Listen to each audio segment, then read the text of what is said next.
살아가다 보면 이유 없이 지치고 힘들 때가 있습니다. 남들과 비교하게 되어 자꾸만 작아지고 매일 반복되는 일상에 지겹기도 합니다. 그런 분들을 위해 부처님의 인생 명언을 준비했습니다. 선한 사람은 반드시 지고한 행복을 맛본다.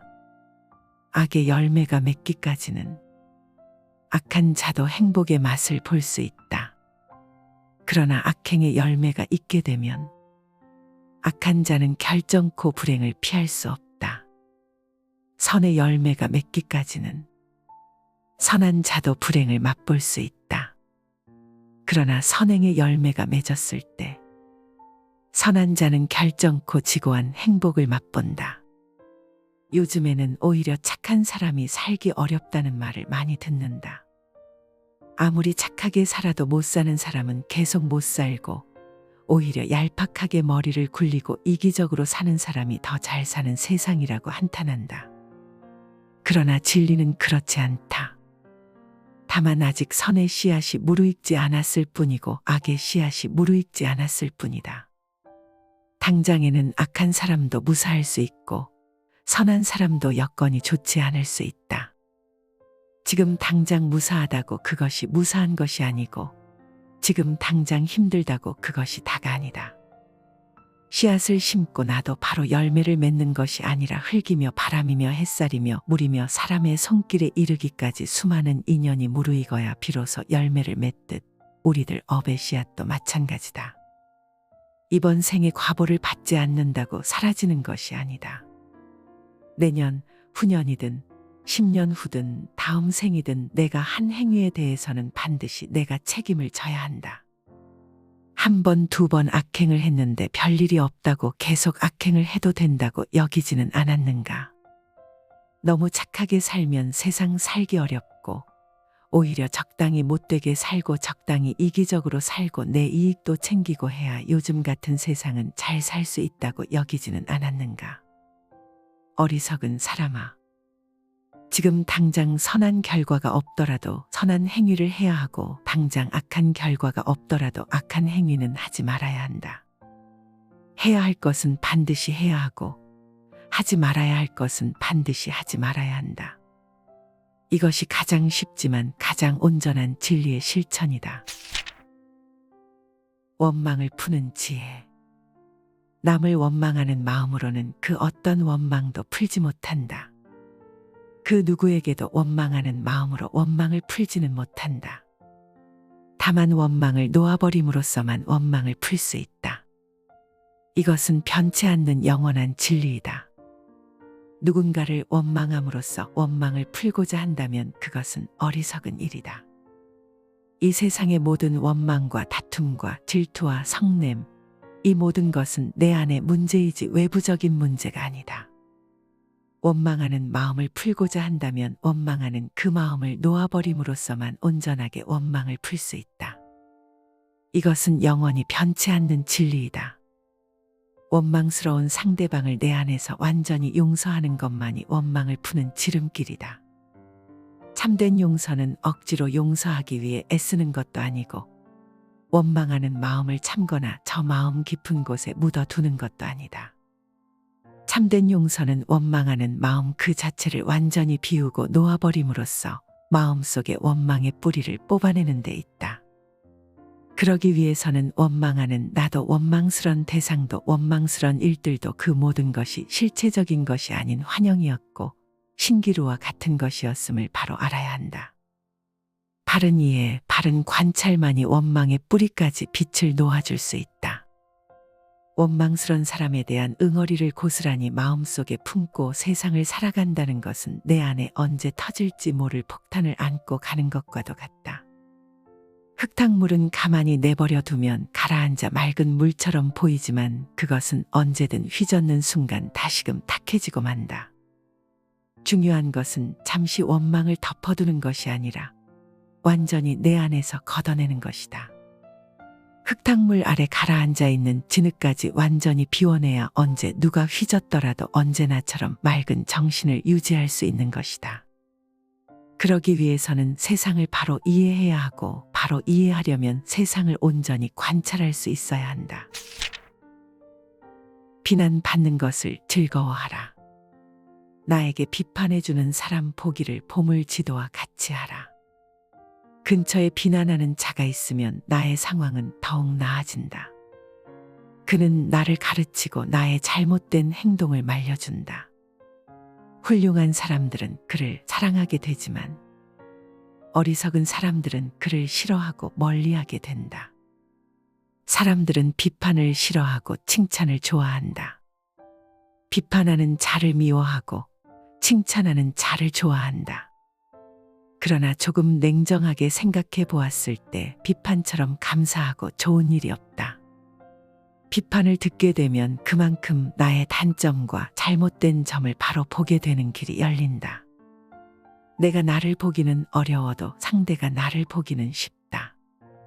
상대는 비판을 하지만 나는 도저히 용납되지 않고 그 비판이 수용되지 않는다면 그것은 더욱 좋은 일이다. 내가 도저히 받아들이지 못할 만큼 나에 대해 전혀 모르고 있던 부분을 고맙게도 상대에게서 들을 수 있고 발견할 수 있기 때문이다. 보통 사람들은 자기 자신에 대해 판단할 수 없다. 자기 자신에 대한 스스로의 판단은 언제나 옳다. 나는 나 자신의 상황을 결코 완전히 알 수 없다. 내가 어떤 틀에 갇혀 있는지, 나의 치명적인 단점이 무엇인지 나 자신은 그저 대충 알고 있을 뿐이거나 전혀 모르고 있다.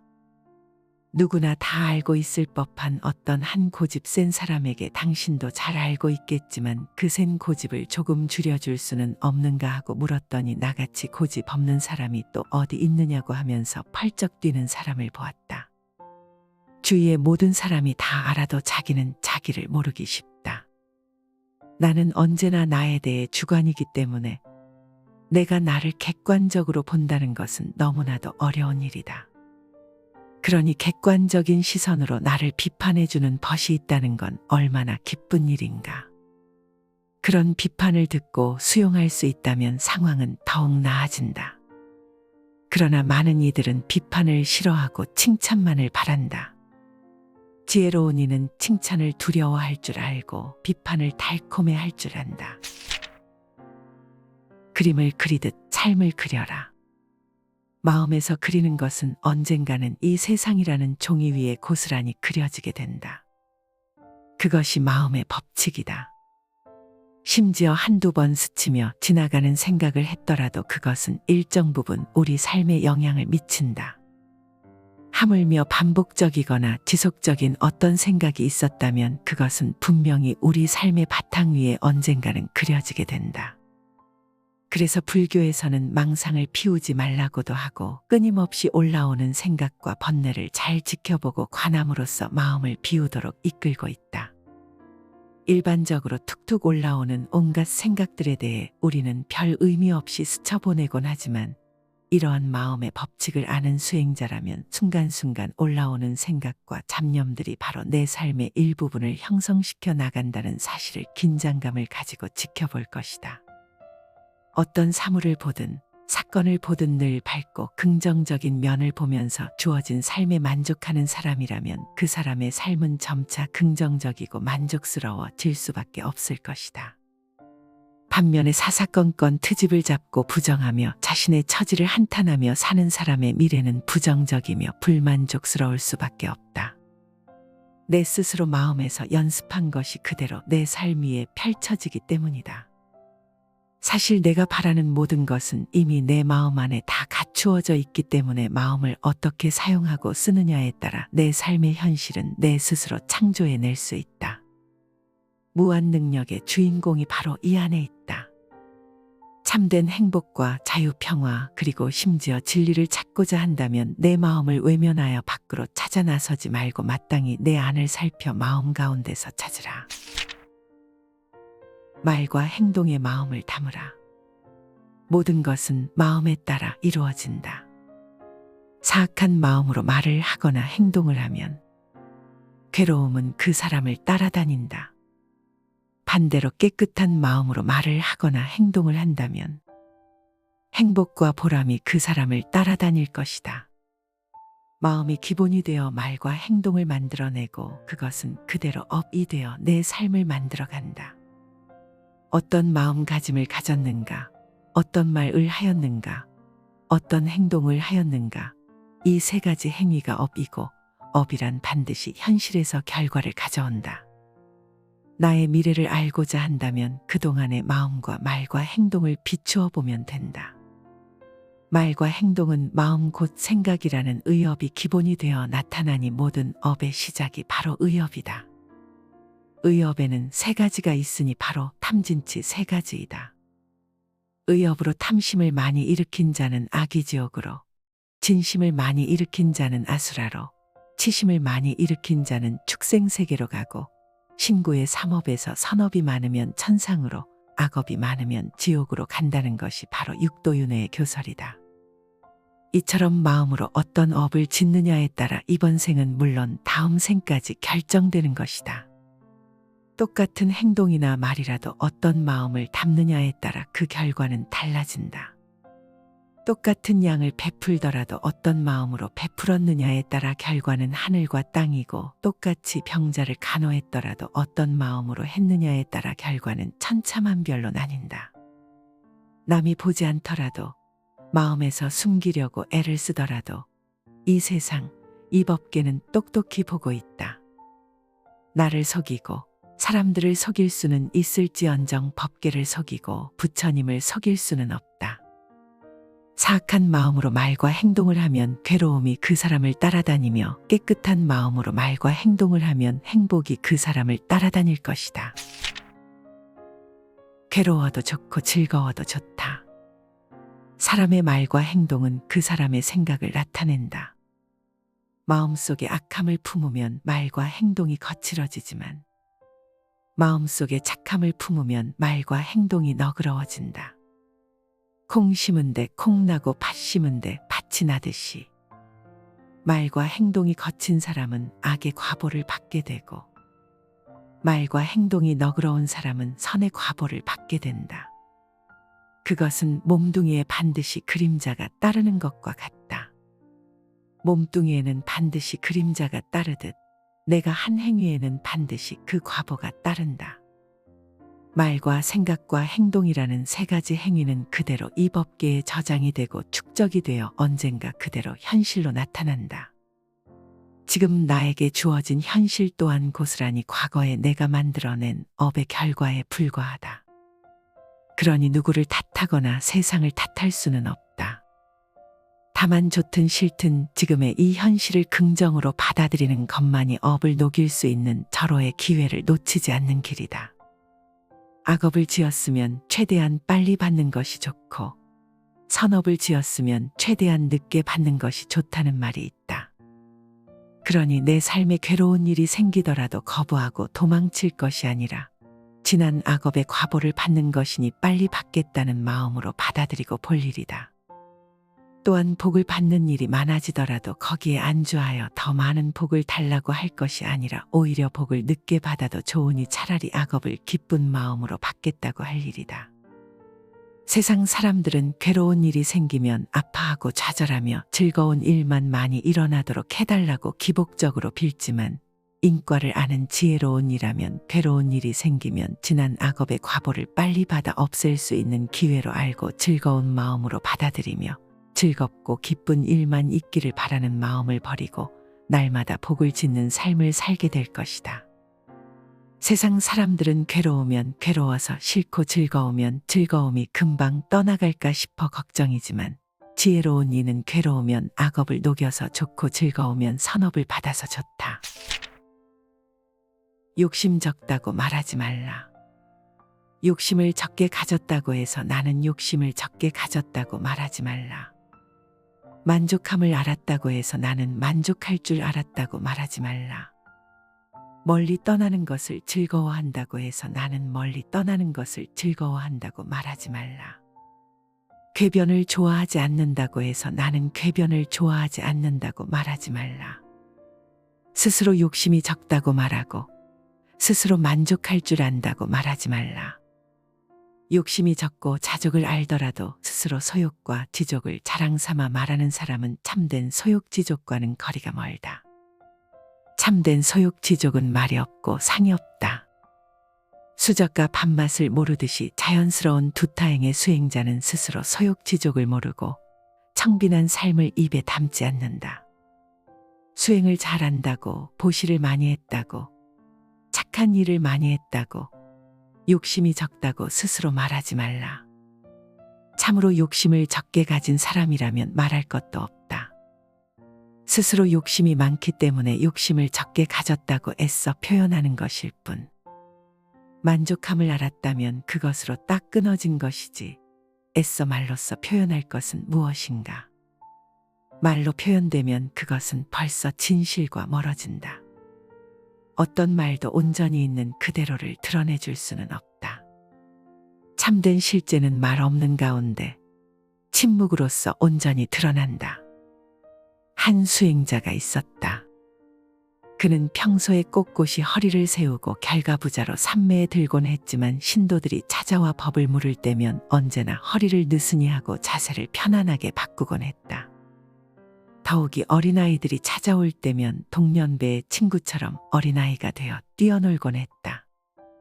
또 다른 수행자가 있었다. 그는 평소에는 나태하고 게으르며 수행과는 거리가 멀었지만 신도들이 찾아올 때면 남들의 눈을 의식해 언제나 허리를 꼿꼿이 세우고 결가부자를 한 채 위엄을 잃지 않았다. 나는 과연 어떤 수행자인가? 참된 수행은 수행을 드러내지 않으며 언제나 은밀함을 지킨다. 모든 재앙은 입으로부터 나온다. 그러니 함부로 입을 놀리거나 듣기 싫어하는 말을 하지 말라. 맹렬한 불길이 집을 태워버리듯 말을 조심하지 않으면 결국 그것이 불길이 되어 내 몸을 태우게 된다.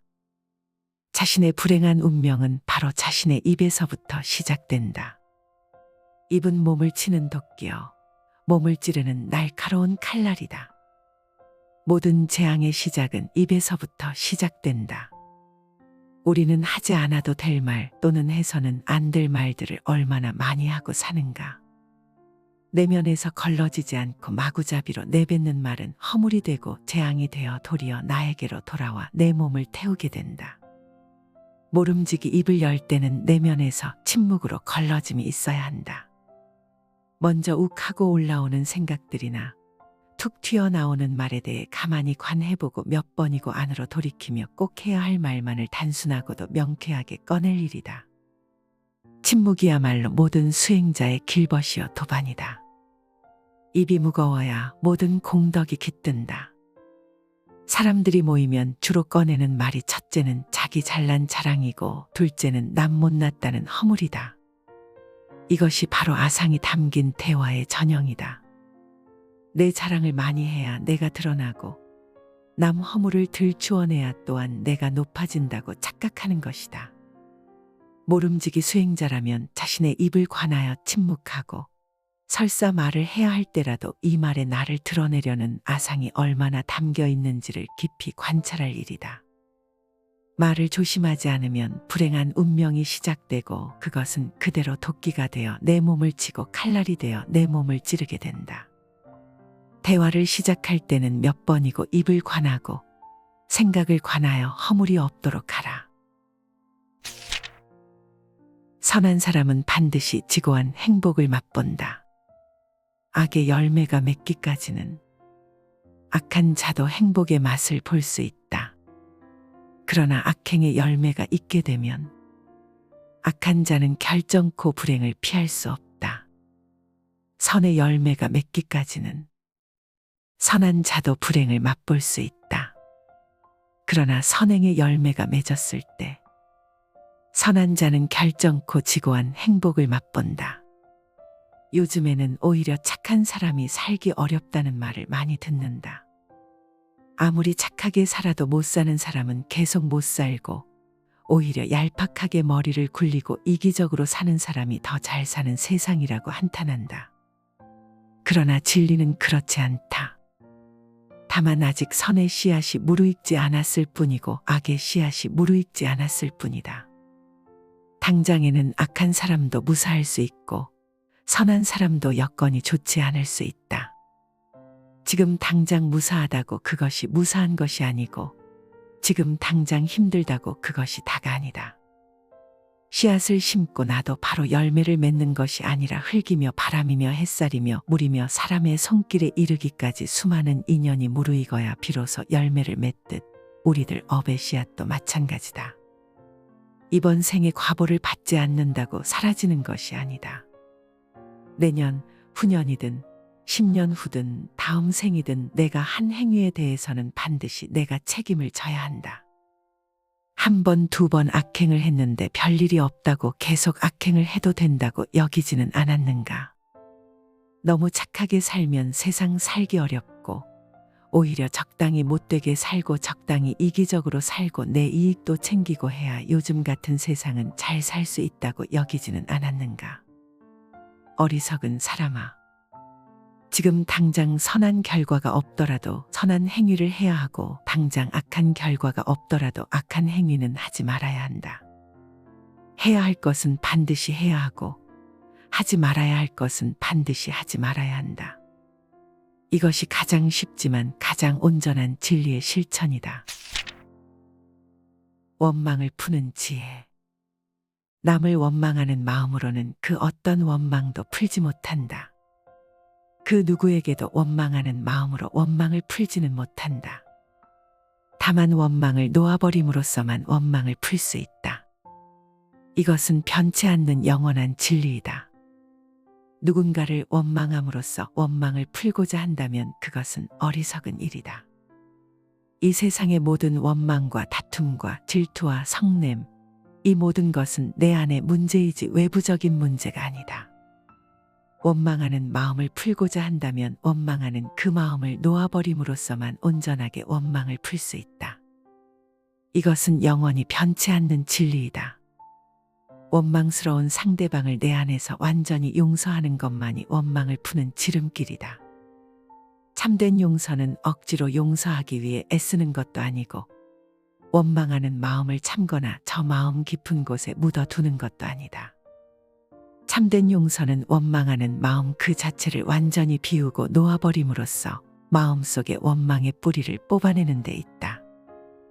그러기 위해서는 원망하는 나도 원망스런 대상도 원망스런 일들도 그 모든 것이 실체적인 것이 아닌 환영이었고 신기루와 같은 것이었음을 바로 알아야 한다. 바른 이해, 바른 관찰만이 원망의 뿌리까지 빛을 놓아줄 수 있다. 원망스런 사람에 대한 응어리를 고스란히 마음속에 품고 세상을 살아간다는 것은 내 안에 언제 터질지 모를 폭탄을 안고 가는 것과도 같다. 흙탕물은 가만히 내버려 두면 가라앉아 맑은 물처럼 보이지만 그것은 언제든 휘젓는 순간 다시금 탁해지고 만다. 중요한 것은 잠시 원망을 덮어두는 것이 아니라 완전히 내 안에서 걷어내는 것이다. 흙탕물 아래 가라앉아 있는 진흙까지 완전히 비워내야 언제 누가 휘젓더라도 언제나처럼 맑은 정신을 유지할 수 있는 것이다. 그러기 위해서는 세상을 바로 이해해야 하고 바로 이해하려면 세상을 온전히 관찰할 수 있어야 한다. 비난받는 것을 즐거워하라. 나에게 비판해주는 사람 보기를 보물지도와 같이 하라. 근처에 비난하는 자가 있으면 나의 상황은 더욱 나아진다. 그는 나를 가르치고 나의 잘못된 행동을 말려준다. 훌륭한 사람들은 그를 사랑하게 되지만 어리석은 사람들은 그를 싫어하고 멀리하게 된다. 사람들은 비판을 싫어하고 칭찬을 좋아한다. 비판하는 자를 미워하고 칭찬하는 자를 좋아한다. 그러나 조금 냉정하게 생각해 보았을 때 비판처럼 감사하고 좋은 일이 없다. 비판을 듣게 되면 그만큼 나의 단점과 잘못된 점을 바로 보게 되는 길이 열린다. 내가 나를 보기는 어려워도 상대가 나를 보기는 쉽다. 상대는 비판을 하지만 나는 도저히 용납되지 않고 그 비판이 수용되지 않는다면 그것은 더욱 좋은 일이다. 내가 도저히 받아들이지 못할 만큼 나에 대해 전혀 모르고 있던 부분을 고맙게도 상대에게서 들을 수 있고 발견할 수 있기 때문이다. 보통 사람들은 자기 자신에 대해 판단할 수 없다. 자기 자신에 대한 스스로의 판단은 언제나 옳다. 나는 나 자신의 상황을 결코 완전히 알 수 없다. 내가 어떤 틀에 갇혀 있는지, 나의 치명적인 단점이 무엇인지 나 자신은 그저 대충 알고 있을 뿐이거나 전혀 모르고 있다. 누구나 다 알고 있을 법한 어떤 한 고집 센 사람에게 당신도 잘 알고 있겠지만 그 센 고집을 조금 줄여줄 수는 없는가 하고 물었더니 나같이 고집 없는 사람이 또 어디 있느냐고 하면서 펄쩍 뛰는 사람을 보았다. 주위의 모든 사람이 다 알아도 자기는 자기를 모르기 쉽다. 나는 언제나 나에 대해 주관이기 때문에 내가 나를 객관적으로 본다는 것은 너무나도 어려운 일이다. 그러니 객관적인 시선으로 나를 비판해주는 벗이 있다는 건 얼마나 기쁜 일인가. 그런 비판을 듣고 수용할 수 있다면 상황은 더욱 나아진다. 그러나 많은 이들은 비판을 싫어하고 칭찬만을 바란다. 지혜로운 이는 칭찬을 두려워할 줄 알고 비판을 달콤해할 줄 안다. 그림을 그리듯 삶을 그려라. 마음에서 그리는 것은 언젠가는 이 세상이라는 종이 위에 고스란히 그려지게 된다. 그것이 마음의 법칙이다. 심지어 한두 번 스치며 지나가는 생각을 했더라도 그것은 일정 부분 우리 삶에 영향을 미친다. 하물며 반복적이거나 지속적인 어떤 생각이 있었다면 그것은 분명히 우리 삶의 바탕 위에 언젠가는 그려지게 된다. 그래서 불교에서는 망상을 피우지 말라고도 하고 끊임없이 올라오는 생각과 번뇌를 잘 지켜보고 관함으로써 마음을 비우도록 이끌고 있다. 일반적으로 툭툭 올라오는 온갖 생각들에 대해 우리는 별 의미 없이 스쳐보내곤 하지만 이러한 마음의 법칙을 아는 수행자라면 순간순간 올라오는 생각과 잡념들이 바로 내 삶의 일부분을 형성시켜 나간다는 사실을 긴장감을 가지고 지켜볼 것이다. 어떤 사물을 보든 사건을 보든 늘 밝고 긍정적인 면을 보면서 주어진 삶에 만족하는 사람이라면 그 사람의 삶은 점차 긍정적이고 만족스러워질 수밖에 없을 것이다. 반면에 사사건건 트집을 잡고 부정하며 자신의 처지를 한탄하며 사는 사람의 미래는 부정적이며 불만족스러울 수밖에 없다. 내 스스로 마음에서 연습한 것이 그대로 내 삶 위에 펼쳐지기 때문이다. 사실 내가 바라는 모든 것은 이미 내 마음 안에 다 갖추어져 있기 때문에 마음을 어떻게 사용하고 쓰느냐에 따라 내 삶의 현실은 내 스스로 창조해낼 수 있다. 무한 능력의 주인공이 바로 이 안에 있다. 참된 행복과 자유, 평화, 그리고 심지어 진리를 찾고자 한다면 내 마음을 외면하여 밖으로 찾아 나서지 말고 마땅히 내 안을 살펴 마음 가운데서 찾으라. 말과 행동에 마음을 담으라. 모든 것은 마음에 따라 이루어진다. 사악한 마음으로 말을 하거나 행동을 하면 괴로움은 그 사람을 따라다닌다. 반대로 깨끗한 마음으로 말을 하거나 행동을 한다면 행복과 보람이 그 사람을 따라다닐 것이다. 마음이 기본이 되어 말과 행동을 만들어내고 그것은 그대로 업이 되어 내 삶을 만들어간다. 어떤 마음가짐을 가졌는가, 어떤 말을 하였는가, 어떤 행동을 하였는가, 이 세 가지 행위가 업이고 업이란 반드시 현실에서 결과를 가져온다. 나의 미래를 알고자 한다면 그동안의 마음과 말과 행동을 비추어 보면 된다. 말과 행동은 마음 곧 생각이라는 의업이 기본이 되어 나타나니 모든 업의 시작이 바로 의업이다. 의업에는 세 가지가 있으니 바로 탐진치 세 가지이다.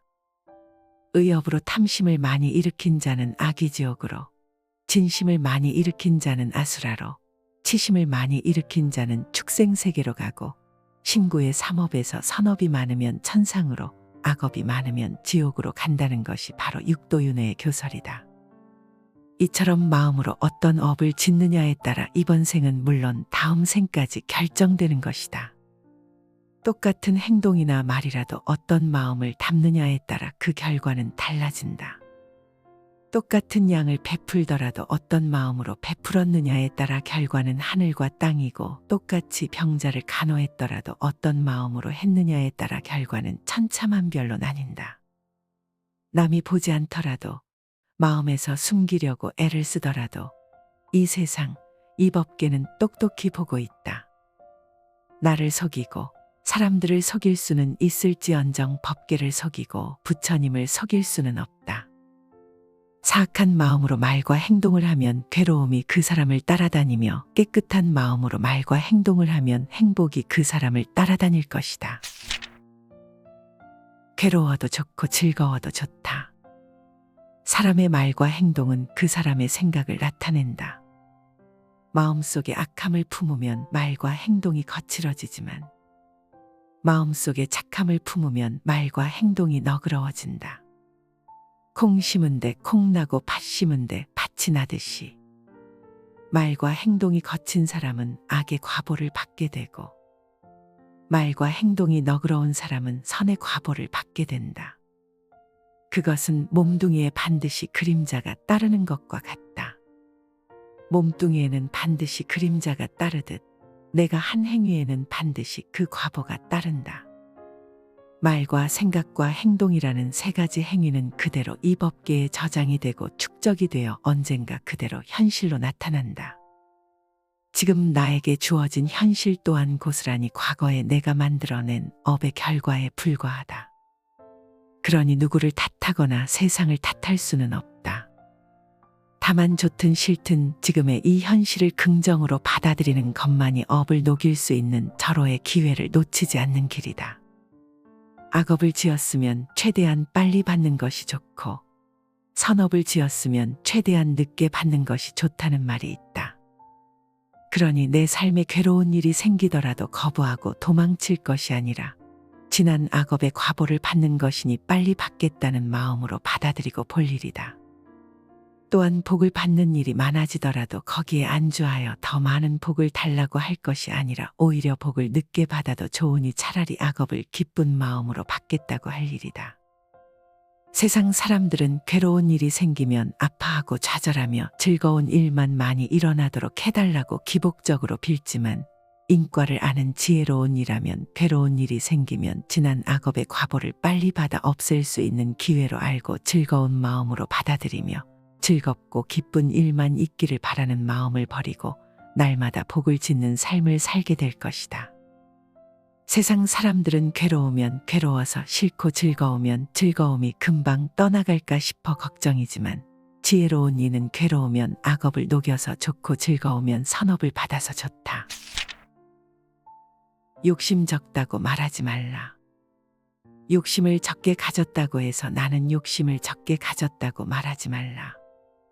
만족함을 알았다고 해서 나는 만족할 줄 알았다고 말하지 말라. 멀리 떠나는 것을 즐거워한다고 해서 나는 멀리 떠나는 것을 즐거워한다고 말하지 말라. 궤변을 좋아하지 않는다고 해서 나는 궤변을 좋아하지 않는다고 말하지 말라.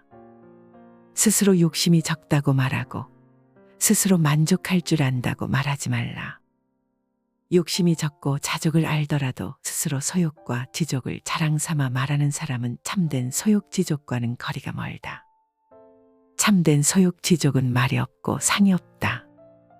수저가 밥맛을 모르듯이 자연스러운 두타행의 수행자는 스스로 소욕지족을 모르고 청빈한 삶을 입에 담지 않는다. 수행을 잘한다고, 보시를 많이 했다고, 착한 일을 많이 했다고, 욕심이 적다고 스스로 말하지 말라. 참으로 욕심을 적게 가진 사람이라면 말할 것도 없다. 스스로 욕심이 많기 때문에 욕심을 적게 가졌다고 애써 표현하는 것일 뿐, 만족함을 알았다면 그것으로 딱 끊어진 것이지 애써 말로써 표현할 것은 무엇인가. 말로 표현되면 그것은 벌써 진실과 멀어진다. 어떤 말도 온전히 있는 그대로를 드러내줄 수는 없다. 참된 실제는 말 없는 가운데 침묵으로써 온전히 드러난다. 한 수행자가 있었다. 그는 평소에 꼿꼿이 허리를 세우고 결가부자로 삼매에 들곤 했지만 신도들이 찾아와 법을 물을 때면 언제나 허리를 느슨히 하고 자세를 편안하게 바꾸곤 했다. 더욱이 어린아이들이 찾아올 때면 동년배의 친구처럼 어린아이가 되어 뛰어놀곤 했다. 또 다른 수행자가 있었다. 그는 평소에는 나태하고 게으르며 수행과는 거리가 멀었지만 신도들이 찾아올 때면 남들의 눈을 의식해 언제나 허리를 꼿꼿이 세우고 결가부자를 한 채 위엄을 잃지 않았다. 나는 과연 어떤 수행자인가? 참된 수행은 수행을 드러내지 않으며 언제나 은밀함을 지킨다. 모든 재앙은 입으로부터 나온다. 그러니 함부로 입을 놀리거나 듣기 싫어하는 말을 하지 말라. 맹렬한 불길이 집을 태워버리듯 말을 조심하지 않으면 결국 그것이 불길이 되어 내 몸을 태우게 된다. 자신의 불행한 운명은 바로 자신의 입에서부터 시작된다. 입은 몸을 치는 도끼여 몸을 찌르는 날카로운 칼날이다. 모든 재앙의 시작은 입에서부터 시작된다. 우리는 하지 않아도 될 말 또는 해서는 안 될 말들을 얼마나 많이 하고 사는가. 내면에서 걸러지지 않고 마구잡이로 내뱉는 말은 허물이 되고 재앙이 되어 도리어 나에게로 돌아와 내 몸을 태우게 된다. 모름지기 입을 열 때는 내면에서 침묵으로 걸러짐이 있어야 한다. 먼저 욱하고 올라오는 생각들이나 툭 튀어나오는 말에 대해 가만히 관해보고 몇 번이고 안으로 돌이키며 꼭 해야 할 말만을 단순하고도 명쾌하게 꺼낼 일이다. 침묵이야말로 모든 수행자의 길벗이요 도반이다. 입이 무거워야 모든 공덕이 깃든다. 사람들이 모이면 주로 꺼내는 말이 첫째는 자기 잘난 자랑이고 둘째는 남 못났다는 허물이다. 이것이 바로 아상이 담긴 대화의 전형이다. 내 자랑을 많이 해야 내가 드러나고 남 허물을 들추어내야 또한 내가 높아진다고 착각하는 것이다. 모름지기 수행자라면 자신의 입을 관하여 침묵하고 설사 말을 해야 할 때라도 이 말에 나를 드러내려는 아상이 얼마나 담겨 있는지를 깊이 관찰할 일이다. 말을 조심하지 않으면 불행한 운명이 시작되고 그것은 그대로 도끼가 되어 내 몸을 치고 칼날이 되어 내 몸을 찌르게 된다. 대화를 시작할 때는 몇 번이고 입을 관하고 생각을 관하여 허물이 없도록 하라. 선한 사람은 반드시 지고한 행복을 맛본다. 악의 열매가 맺기까지는 악한 자도 행복의 맛을 볼 수 있다.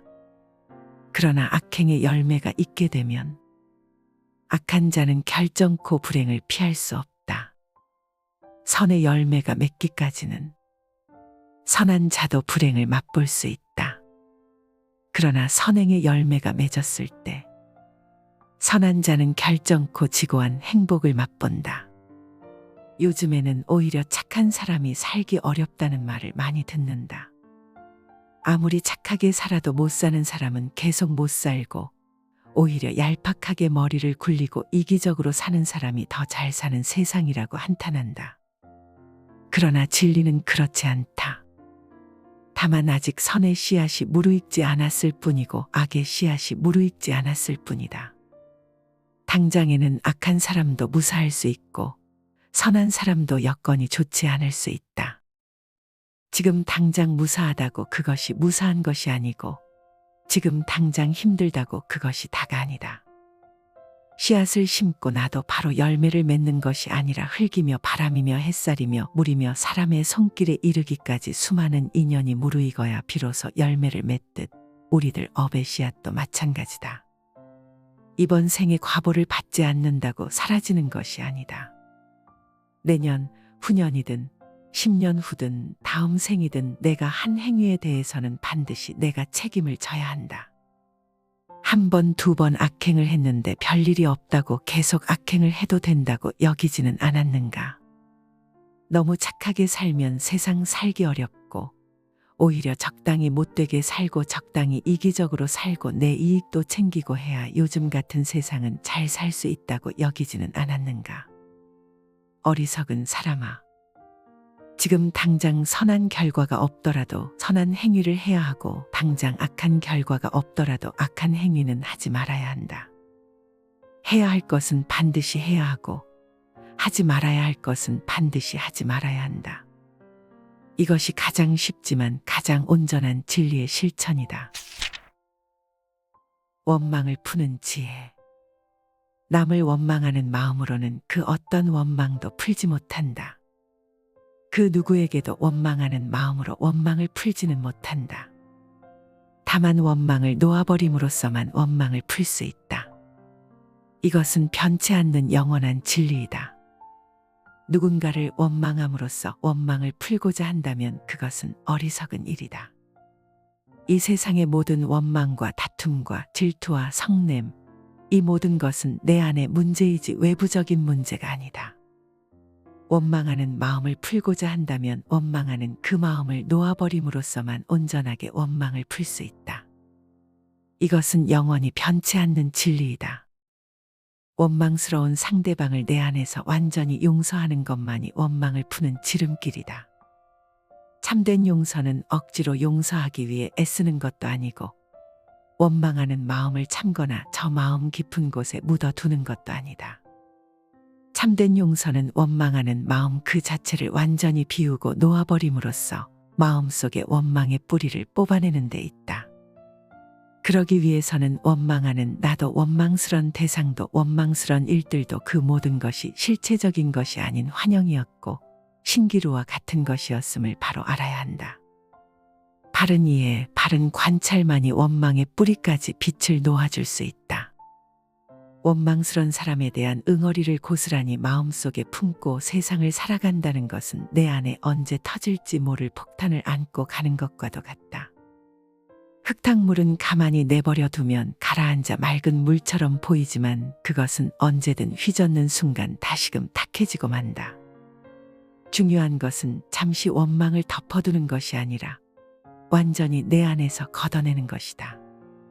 흙탕물 아래 가라앉아 있는 진흙까지 완전히 비워내야 언제 누가 휘젓더라도 언제나처럼 맑은 정신을 유지할 수 있는 것이다. 그러기 위해서는 세상을 바로 이해해야 하고 바로 이해하려면 세상을 온전히 관찰할 수 있어야 한다. 비난받는 것을 즐거워하라. 나에게 비판해주는 사람 보기를 보물지도와 같이 하라. 근처에 비난하는 자가 있으면 나의 상황은 더욱 나아진다. 그는 나를 가르치고 나의 잘못된 행동을 말려준다. 훌륭한 사람들은 그를 사랑하게 되지만 어리석은 사람들은 그를 싫어하고 멀리하게 된다. 사람들은 비판을 싫어하고 칭찬을 좋아한다. 비판하는 자를 미워하고 칭찬하는 자를 좋아한다. 그러나 조금 냉정하게 생각해 보았을 때 비판처럼 감사하고 좋은 일이 없다. 비판을 듣게 되면 그만큼 나의 단점과 잘못된 점을 바로 보게 되는 길이 열린다. 내가 나를 보기는 어려워도 상대가 나를 보기는 쉽다. 상대는 비판을 하지만 나는 도저히 용납되지 않고 그 비판이 수용되지 않는다면 그것은 더욱 좋은 일이다. 내가 도저히 받아들이지 못할 만큼 나에 대해 전혀 모르고 있던 부분을 고맙게도 상대에게서 들을 수 있고 발견할 수 있기 때문이다. 보통 사람들은 자기 자신에 대해 판단할 수 없다. 자기 자신에 대한 스스로의 판단은 언제나 옳다. 나는 나 자신의 상황을 결코 완전히 알 수 없다. 내가 어떤 틀에 갇혀 있는지, 나의 치명적인 단점이 무엇인지 나 자신은 그저 대충 알고 있을 뿐이거나 전혀 모르고 있다. 누구나 다 알고 있을 법한 어떤 한 고집 센 사람에게 당신도 잘 알고 있겠지만 그 센 고집을 조금 줄여줄 수는 없는가 하고 물었더니 나같이 고집 없는 사람이 또 어디 있느냐고 하면서 펄쩍 뛰는 사람을 보았다. 주위의 모든 사람이 다 알아도 자기는 자기를 모르기 쉽다. 나는 언제나 나에 대해 주관이기 때문에 내가 나를 객관적으로 본다는 것은 너무나도 어려운 일이다. 그러니 객관적인 시선으로 나를 비판해주는 벗이 있다는 건 얼마나 기쁜 일인가. 그런 비판을 듣고 수용할 수 있다면 상황은 더욱 나아진다.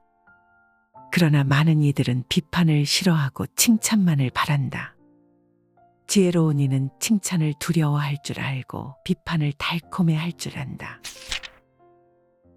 그림을 그리듯 삶을 그려라. 마음에서 그리는 것은 언젠가는 이 세상이라는 종이 위에 고스란히 그려지게 된다. 그것이 마음의 법칙이다. 심지어 한두 번 스치며 지나가는 생각을 했더라도 그것은 일정 부분 우리 삶에 영향을 미친다. 하물며 반복적이거나 지속적인 어떤 생각이 있었다면 그것은 분명히 우리 삶의 바탕 위에 언젠가는 그려지게 된다. 그래서 불교에서는 망상을 피우지 말라고도 하고 끊임없이 올라오는 생각과 번뇌를 잘 지켜보고 관함으로써 마음을 비우도록 이끌고 있다.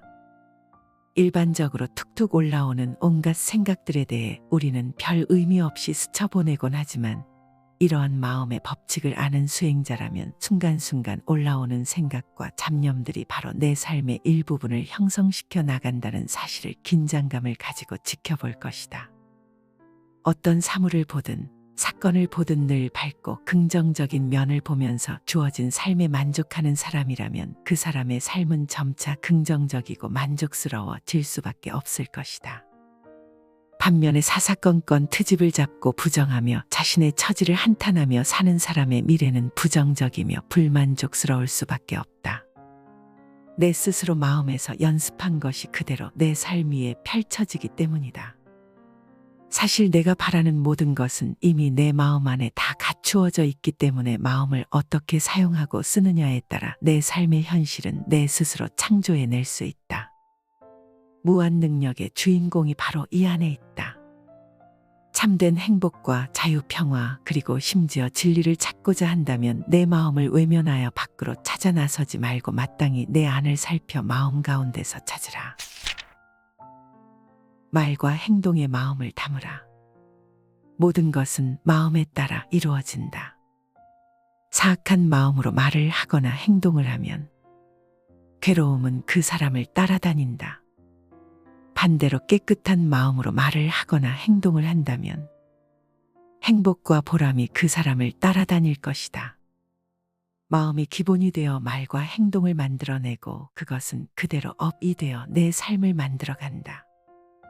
어떤 마음가짐을 가졌는가, 어떤 말을 하였는가, 어떤 행동을 하였는가, 이 세 가지 행위가 업이고 업이란 반드시 현실에서 결과를 가져온다. 나의 미래를 알고자 한다면 그동안의 마음과 말과 행동을 비추어 보면 된다. 말과 행동은 마음 곧 생각이라는 의업이 기본이 되어 나타나니 모든 업의 시작이 바로 의업이다. 의업에는 세 가지가 있으니 바로 탐진치 세 가지이다. 의업으로 탐심을 많이 일으킨 자는 아기지옥으로, 진심을 많이 일으킨 자는 아수라로, 치심을 많이 일으킨 자는 축생세계로 가고, 신구의 삼업에서 선업이 많으면 천상으로, 악업이 많으면 지옥으로 간다는 것이 바로 육도윤회의 교설이다. 이처럼 마음으로 어떤 업을 짓느냐에 따라 이번 생은 물론 다음 생까지 결정되는 것이다. 똑같은 행동이나 말이라도 어떤 마음을 담느냐에 따라 그 결과는 달라진다. 똑같은 양을 베풀더라도 어떤 마음으로 베풀었느냐에 따라 결과는 하늘과 땅이고 똑같이 병자를 간호했더라도 어떤 마음으로 했느냐에 따라 결과는 천차만별로 나뉜다. 남이 보지 않더라도 마음에서 숨기려고 애를 쓰더라도 이 세상, 이 법계는 똑똑히 보고 있다. 나를 속이고 사람들을 속일 수는 있을지언정 법계를 속이고 부처님을 속일 수는 없다. 사악한 마음으로 말과 행동을 하면 괴로움이 그 사람을 따라다니며 깨끗한 마음으로 말과 행동을 하면 행복이 그 사람을 따라다닐 것이다. 괴로워도 좋고 즐거워도 좋다. 사람의 말과 행동은 그 사람의 생각을 나타낸다. 마음속에 악함을 품으면 말과 행동이 거칠어지지만 마음속에 착함을 품으면 말과 행동이 너그러워진다. 콩 심은 데 콩 나고 팥 심은 데 팥이 나듯이 말과 행동이 거친 사람은 악의 과보를 받게 되고 말과 행동이 너그러운 사람은 선의 과보를 받게 된다. 그것은 몸뚱이에 반드시 그림자가 따르는 것과 같다. 몸뚱이에는 반드시 그림자가 따르듯 내가 한 행위에는 반드시 그 과보가 따른다. 말과 생각과 행동이라는 세 가지 행위는 그대로 이 법계에 저장이 되고 축적이 되어 언젠가 그대로 현실로 나타난다. 지금 나에게 주어진 현실 또한 고스란히 과거에 내가 만들어낸 업의 결과에 불과하다. 그러니 누구를 탓하거나 세상을 탓할 수는 없다. 다만 좋든 싫든 지금의 이 현실을 긍정으로 받아들이는 것만이 업을 녹일 수 있는 절호의 기회를 놓치지 않는 길이다. 악업을 지었으면 최대한 빨리 받는 것이 좋고 선업을 지었으면 최대한 늦게 받는 것이 좋다는 말이 있다. 그러니 내 삶에 괴로운 일이 생기더라도 거부하고 도망칠 것이 아니라 지난 악업의 과보를 받는 것이니 빨리 받겠다는 마음으로 받아들이고 볼 일이다. 또한 복을 받는 일이 많아지더라도 거기에 안주하여 더 많은 복을 달라고 할 것이 아니라 오히려 복을 늦게 받아도 좋으니 차라리 악업을 기쁜 마음으로 받겠다고 할 일이다. 세상 사람들은 괴로운 일이 생기면 아파하고 좌절하며 즐거운 일만 많이 일어나도록 해달라고 기복적으로 빌지만 인과를 아는 지혜로운 이라면 괴로운 일이 생기면 지난 악업의 과보를 빨리 받아 없앨 수 있는 기회로 알고 즐거운 마음으로 받아들이며 즐겁고 기쁜 일만 있기를 바라는 마음을 버리고 날마다 복을 짓는 삶을 살게 될 것이다. 세상 사람들은 괴로우면 괴로워서 싫고 즐거우면 즐거움이 금방 떠나갈까 싶어 걱정이지만 지혜로운 이는 괴로우면 악업을 녹여서 좋고 즐거우면 선업을 받아서 좋다. 욕심 적다고 말하지 말라. 욕심을 적게 가졌다고 해서 나는 욕심을 적게 가졌다고 말하지 말라. 만족함을 알았다고 해서 나는 만족할 줄 알았다고 말하지 말라. 멀리 떠나는 것을 즐거워한다고 해서 나는 멀리 떠나는 것을 즐거워한다고 말하지 말라. 궤변을 좋아하지 않는다고 해서 나는 궤변을 좋아하지 않는다고 말하지 말라. 스스로 욕심이 적다고 말하고 스스로 만족할 줄 안다고 말하지 말라. 욕심이 적고 자족을 알더라도 스스로 소욕과 지족을 자랑 삼아 말하는 사람은 참된 소욕지족과는 거리가 멀다. 참된 소욕지족은 말이 없고 상이 없다. 수저가 밥맛을 모르듯이 자연스러운 두타행의 수행자는 스스로 소욕지족을 모르고 청빈한 삶을 입에 담지 않는다. 수행을 잘한다고 보시를 많이 했다고 착한 일을 많이 했다고 욕심이 적다고 스스로 말하지 말라. 참으로 욕심을 적게 가진 사람이라면 말할 것도 없다. 스스로 욕심이 많기 때문에 욕심을 적게 가졌다고 애써 표현하는 것일 뿐. 만족함을 알았다면 그것으로 딱 끊어진 것이지 애써 말로써 표현할 것은 무엇인가. 말로 표현되면 그것은 벌써 진실과 멀어진다. 어떤 말도 온전히 있는 그대로를 드러내줄 수는 없다. 참된 실제는 말 없는 가운데 침묵으로써 온전히 드러난다. 한 수행자가 있었다. 그는 평소에 꼿꼿이 허리를 세우고 결가부자로 삼매에 들곤 했지만 신도들이 찾아와 법을 물을 때면 언제나 허리를 느슨히 하고 자세를 편안하게 바꾸곤 했다. 더욱이 어린아이들이 찾아올 때면 동년배의 친구처럼 어린아이가 되어 뛰어놀곤 했다. 또 다른 수행자가 있었다. 그는 평소에는 나태하고 게으르며 수행과는 거리가 멀었지만 신도들이 찾아올 때면 남들의 눈을 의식해 언제나 허리를 꼿꼿이 세우고 결가부자를 한 채 위엄을 잃지 않았다. 나는 과연 어떤 수행자인가? 참된 수행은 수행을 드러내지 않으며 언제나 은밀함을 지킨다. 모든 재앙은 입으로부터 나온다. 그러니 함부로 입을 놀리거나 듣기 싫어하는 말을 하지 말라. 맹렬한 불길이 집을 태워버리듯 말을 조심하지 않으면 결국 그것이 불길이 되어 내 몸을 태우게 된다. 자신의 불행한 운명은 바로 자신의 입에서부터 시작된다. 입은 몸을 치는 도끼여 몸을 찌르는 날카로운 칼날이다. 모든 재앙의 시작은 입에서부터 시작된다. 우리는 하지 않아도 될 말 또는 해서는 안 될 말들을 얼마나 많이 하고 사는가. 내면에서 걸러지지 않고 마구잡이로 내뱉는 말은 허물이 되고 재앙이 되어 도리어 나에게로 돌아와 내 몸을 태우게 된다. 모름지기 입을 열 때는 내면에서 침묵으로 걸러짐이 있어야 한다. 먼저 욱하고 올라오는 생각들이나 툭 튀어나오는 말에 대해 가만히 관해보고 몇 번이고 안으로 돌이키며 꼭 해야 할 말만을 단순하고도 명쾌하게 꺼낼 일이다. 침묵이야말로 모든 수행자의 길벗이요 도반이다. 입이 무거워야 모든 공덕이 깃든다. 사람들이 모이면 주로 꺼내는 말이 첫째는 자기 잘난 자랑이고 둘째는 남 못났다는 허물이다. 이것이 바로 아상이 담긴 대화의 전형이다. 내 자랑을 많이 해야 내가 드러나고 남 허물을 들추어내야 또한 내가 높아진다고 착각하는 것이다. 모름지기 수행자라면 자신의 입을 관하여 침묵하고 설사 말을 해야 할 때라도 이 말에 나를 드러내려는 아상이 얼마나 담겨 있는지를 깊이 관찰할 일이다. 말을 조심하지 않으면 불행한 운명이 시작되고 그것은 그대로 도끼가 되어 내 몸을 치고 칼날이 되어 내 몸을 찌르게 된다. 대화를 시작할 때는 몇 번이고 입을 관하고 생각을 관하여 허물이 없도록 하라.